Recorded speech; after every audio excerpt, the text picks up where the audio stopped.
Hi hello అందరికీ నమస్తే. రీసెంట్గా మన డైరీ ఫామ్ పక్కన ఒక డైరీ ఫామ్లో ఆవు పేడగుంతలో పడిపోయింది అని చెప్పేసి అయితే ఒక షార్ట్ వీడియో చేసిన. దానికి చాలా మంచి రెస్పాన్స్ వచ్చింది. అసలు ఆవుకి ఏమైంది అని చెప్పేసి అయితే చాలా మంది అయితే అడుగుతూ ఉన్నారు.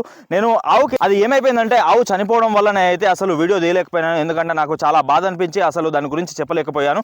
షెడ్లో పూర్తిగా కడిగిన వాటర్ అయితే వచ్చేసి ఇక్కడ గుంతలో అయితే స్టోర్ అవుతాయి. ఈ గుంతలో నుంచి అయితే మనకు పూర్తిగా తీసుకెళ్లి ఈ పొలానికి పూర్తిగా పారించడానికి ఇక్కడ కనిపిస్తున్న ఈ గడ్డికి పూర్తిగా పారించినట్లయితే దీనికి చాలా బలం వచ్చేసి గడ్డి చాలా ఏపుగా పెరగడానికి అవకాశాలు ఉంటాయి. కాబట్టి ఆ రైతు ఆ విధంగా ఆలోచించి ఈ పేడగుంతను అయితే తవ్వుకున్నాడు. కాబట్టి డైరీ ఫార్మ్స్ లో ఇలాంటి పేడగుంతలు తీపించే రైతులు ఎవరైతే ఉన్నారో మరొకసారి ఆలోచించి నిర్ణయం తీసుకోండి. ఎందుకంటే ఈ విధంగా పేడగుంత తీపించినప్పుడు దీన్ని చాలా అంటే చాలా సెక్యూర్ గా ఉంచుకోవాలి. లేకపోతే మీ ఆవులు కూడా మీ బర్రెలు కూడా ఈ విధంగా గుంతలో పడిపోయి చనిపోయే అవకాశాలు ఉంటాయి. దీన్ని సెక్యూర్ గా ఉంచుకోవడం కోసం దీని చుట్టూ ఫెన్సింగ్ ఏర్పరచుకున్నట్లయితే చాలా అంటే చాలా సెక్యూర్ గా ఉంటుంది. ఇందులోకి ఎలాంటి ఆవులు కానీ మేకలు కానీ బర్రెలు కానీ మనుషులు కానీ ఎవరు రాకుండా చాలా సెక్యూర్గా ఉంచుకున్నట్లయితే ఈ యొక్క పేడగుంత అయితే చాలా ఉపయోగపడుతుంది.